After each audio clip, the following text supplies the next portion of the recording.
Televisa presenta.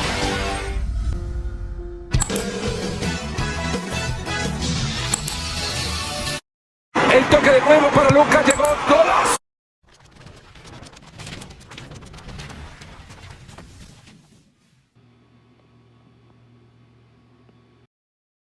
Bueno, buenos días o tardes. Nosotros hoy queremos hablarles un poco de las generaciones que podemos evidenciar hoy en día en este contexto de 2024, siglo XXI o la década de los 20 y los 30. Entonces, nuestro grupo está conformado por Clara Becerra, Valentina Carmona, Heidi Garcés, Sebastián Gómez, Ángel Ortiz y mi persona que es Angeli Benavides.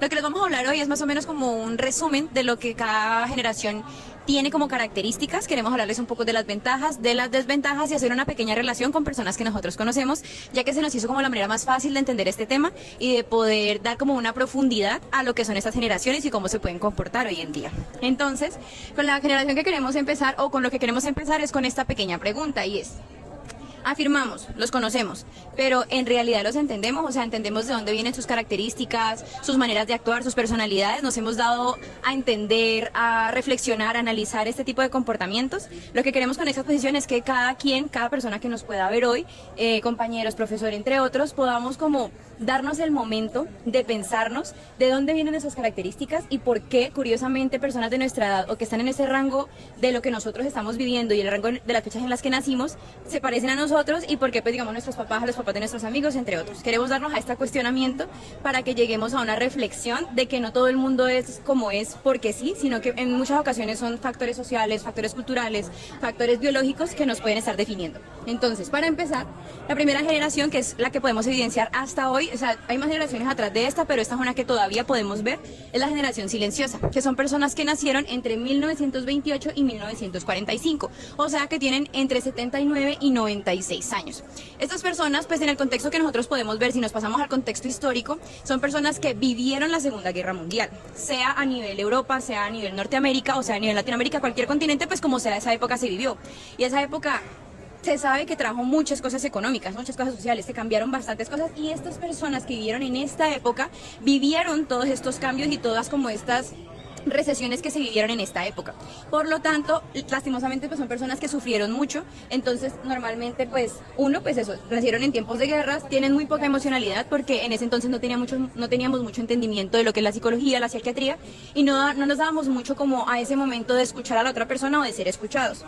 Las ventajas que tienen estas personas es que son muy fuertes. O sea, si vamos a conocer a una persona entre 80 y 90 años, tienen mucha fuerza, mucha más que todo física, y como no son tan sentimentales, pueden verse como con mucho carácter ante muchas situaciones complicadas. Y son unas personas muy serviciales, ya que pues siempre se ha buscado como servir al otro desde esos tiempos. Y entre las desventajas es que llegan a ser personas muy violentas o machistas, tanto hombres como mujeres. La mujer en cuestión de que puede hacerse mucho como muy pequeña ante el hombre, por ya sabemos el contexto que les acabo de decir, y que son muy violentos pues por todo este trauma que dejaban ese tipo de guerras, tanto la que pasó como la Segunda Guerra Mundial como lo que pasaba a nivel Latinoamérica, que pues fueron todas las guerras que venían en todos los países de Latinoamérica. Los ejemplos que quisimos dar fueron a don Sebastián, a doña Lucía y a don José. Entonces, ellos tres son personas que tienen entre 80 y 100 años y son personas, en cuestión de la mujer, muy servicial. Ella hasta el día de hoy, con 94 años, siempre sirve a su familia, hace las fiestas en su casa y es una persona que está muy puesta hacia las otras personas. En cambio, los dos hombres son un poco más fríos, un poco más rudos, diría yo, y son personas muy trabajadores. Los tres hasta el día de hoy no se pueden quedar quietos y necesitan estar trabajando. Entonces esta fue la reflexión que quisimos hacer para poder relacionarla con la generación silenciosa, y ahora los dejo con mi compañera Valentina Carmona, que les va a hablar un poco de los baby boomers. Bueno, muchas gracias, Angeli. Ahora vamos a hablarles un poco de la generación Baby Boomer. Bueno, pues esta generación nace entre los años 1946 a 1964 y están en un rango de edad de 60 a 78 años de edad. Bueno, pues estas personas nacen después de la Segunda Guerra Mundial y viven eventos muy importantes como la Guerra de Vietnam y la llegada del hombre a la Luna. Bueno, las ventajas de ellos son que son muy enfocados en la manera de trabajar y se destacan por sus éxitos profesionales. Además, son personas muy activas, siempre tienen que estar en movimiento ya que se criaron de esa manera. Y también tenemos sus desventajas, que son muy poco flexibles porque son personas muy cerradas a la escucha, que se crean en un entorno muy poco comprensivo. Bueno, tenemos como ejemplo a estas dos damas y a este caballero, que son personas muy activas, muy ejemplares, pero son muy cerradas a la hora de escuchar o a la hora de hablar. Porque, como le dije anteriormente, se criaron en un entorno muy violento y no muy flexible para ellos. Y bueno, ahora pasamos con nuestro compañero Sebastián. Bueno, muchas gracias a mi compañera Valentina. Yo les voy a hablar un poco de lo que sería la generación X, una generación nacida en el año 1965 y 1980, con un rango de edad entre los 44 y los 59 años. Ellos se caracterizan por ser personas muy independientes, equilibradas y se consideran el puente generacional. ¿Esto por qué? Porque nacen al final de la Guerra Fría e inicios de la Revolución Industrial. Por ende, tienen estos dos factores que les da mucha adaptabilidad. Que eso sería una de sus grandes ventajas, seres muy adaptables, muy trabajadores y acostumbrados a tener mucha responsabilidad laboral, comprometidos con tanto su familia como su trabajo. También tenemos unas desventajas, llegan a ser personas bastante cínicas y escépticas. ¿Por qué? Por este cambio generacional. Al tener este cambio generacional se genera esta situación en la que no creen en nada y sienten que la realidad está muy distorsionada. Vamos a utilizar a 3 personas, ejemplos que encontramos, para hablar un poco de las características de la personalidad de ellos.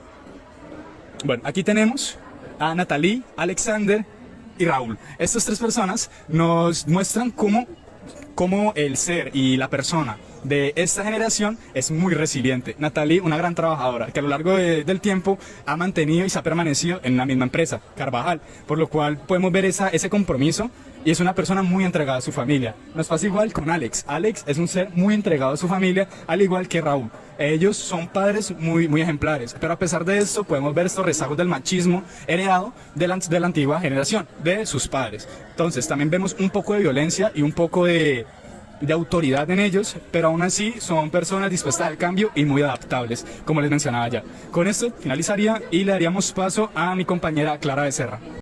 Muchas gracias, Sebastián. Bueno, en este momento le vamos a hablar sobre la generación de los millennials. Esa generación viene desde el año 1981 al año 1996, que tiene un rango de edad dentro de 28 años y 43 años. Sí, esa generación tiene como características que viene, digamos como tal, empezaron en los años 90 con el tiempo de la tecnología, o sea, el internet.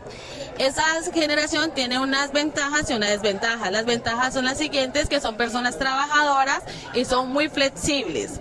La desventaja que conlleva con ellos es que son personas que son resistentes al cambio y también que son personas reprimidas. Aquí tenemos, por ejemplo, a 3 personas. Está, por ejemplo, las 2 damas son mujeres que son demasiado reprimidas, digamos como tal, no tuvieron en su tiempo, digamos, una forma de expresarse, siempre tuvieron que aguantarse las cosas, tuvieron que callarlas, entonces eso no las dejado, digamos, como procesar, y es totalmente diferente a la generación que vivimos hoy en día. El señor, ese es un caballero que es muy trabajador, es muy flexible, trata de estar siempre dispuesto a los cambios de la vida y a los cambios de, digamos, como tal, de los tiempos.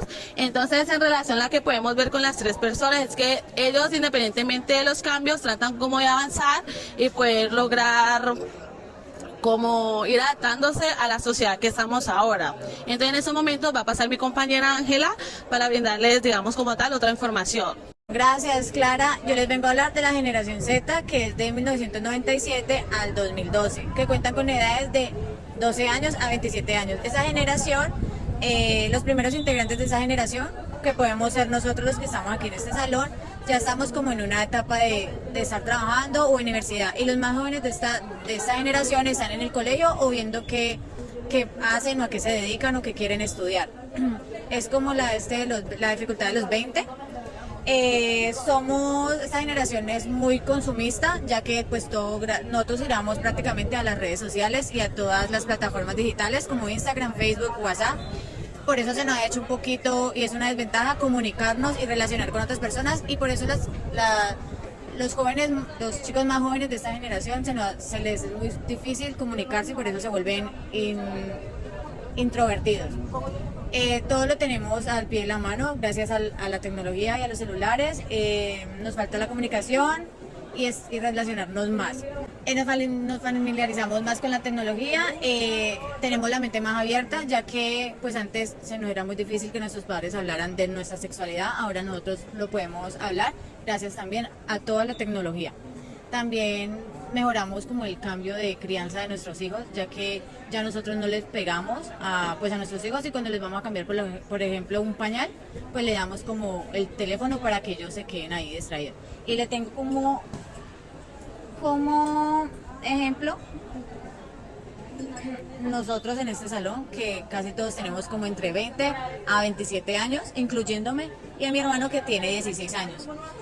Como vemos aquí, nos estamos forjando para más adelante tener como una profesión. Estamos en la universidad, muchas de estas personas trabajan y estudian al mismo tiempo, y mi hermano es un chico que está en el colegio y es como muy diferente, por lo menos yo soy muy diferente a él, ya que mi hermano es muy introvertido, él no sale a reuniones familiares, él con sus amigos mantiene hablando por el computador o por el celular, mantiene en su cuarto y solamente se relaciona con personas como de su edad. En cambio yo pues me relaciono con personas de mi edad, más adultos, voy a reuniones con personas más adultas para explorar un poquito más de sus vivencias, y con chicos más jóvenes.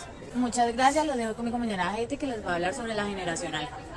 Muchas gracias, compañera Ángela. Bueno, ahora yo les voy a hablar de la generación alfa. ¿Cuál es esta generación alfa? Esta generación alfa son los nacidos desde el 2013 en adelante. No hay un límite de edades, el rango de edades más o menos viene como de los 13 años en adelante. Estos son hijos de la generación millennial. Tienen como características que son nativos digitales. ¿Qué pasa? Desde que ellos nacieron están involucrados en este medio de lo digital, este medio de los teléfonos, las tabletas, los computadores, etcétera. Son consumidores de contenido. ¿Qué pasa? Estos niños no piden juguetes, no piden una pelota, sino que piden que les regalen un teléfono para poder ver videos en YouTube, videos en TikTok, etcétera. La socialización digital. ¿Qué pasa? Estos niños procuran de socializar con otros niños o con otras personas a través de las redes sociales. Puede ser WhatsApp, Facebook o TikTok, y tienen como, ¿cómo se puede decir? Tienen como dificultades a la hora de socializar con otras personas en presencial. ¿Qué ventajas tienen estos niños? Tienen una gran ventaja, que es el acceso a la información, ya que como están inmersos en este mundo sistemático, tienen mucho acceso a la información global. ¿Cómo se puede decir? Estar al pendiente de todo lo que pasa alrededor del mundo. También tienen adaptabilidad. ¿Qué pasa? El mundo es cambiante, la tecnología todo el tiempo está avanzando. Y estos niños, al estar inmersos en este mundo de lo digital, tienen la capacidad de avanzar junto a él. La educación avanzada. ¿Qué pasa? Cada vez más vemos que salen programas que ayudan a las personas a capacitarse en este mundo de la educación. Entonces estos niños, al tener la capacidad de involucrarse en el mundo sistemático, lo cogen de una.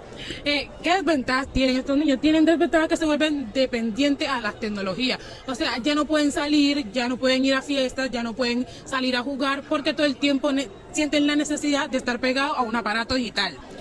También tenemos la interacción social. ¿Qué pasa? Como ya les había dicho, a estos niños les cuesta mucho salir al mundo y socializar con las otras personas, ya que la única persona que conocen es el teléfono o el computador. Problemas de salud. Estos problemas de salud de estos niños pueden ser problemas visuales y problemas del sueño. A continuación les voy a mostrar unas imágenes de unos familiares míos que son niños que están inmersos en este mundo de la tecnología. Como pueden ver, aquí tenemos a mi prima que está tomándose una fotografía. Mi prima tiene un problema, que es que no la pueden despegar del teléfono ni de la tablet. En el momento en que ella coge la tablet y se la quiere, y sus padres se las quieren quitar, hace berrinches, se pone a llorar. Esas son unas de las consecuencias que tiene la sistematización o los medios digitales. También tenemos a mi hermanito. Mi hermanito tiene 3 años y ya tiene la capacidad de meterse el teléfono, buscar la aplicación que él necesita y decirle lo que quiere para que él se lo dé. A continuación les voy a dejar con mi compañero Sebastián, que les va a hablar de la conclusión. Listo, muchachos, entonces para concluir podemos afirmar las siguientes cosas. Gracias a toda la información que recopilamos de todas las generaciones y de todos los rasgos de personalidad, podemos entender que son hereditarios. Estos rasgos de personalidad los vamos heredando a lo largo de la historia. Cada generación le deja como mínimo 1, 2 o 3 rasgos de personalidad, cosas que hasta el sol de hoy, hasta el día de hoy, podemos ver preexistentes gracias al sistema en el que estamos inmersos. También podemos afirmar que también se van eliminando estos dichos rasgos. No siempre son permanentes, y a medida que va pasando la historia y a lo largo del tiempo, simplemente van a desaparecer para darle pie a unos nuevos, porque el mundo va siempre a ir cambiando. Cada vez vemos menos machismo, vemos menos agresividad y vemos cómo las generaciones se vuelven más críticas. Con eso cerraríamos esta presentación. Muchas gracias.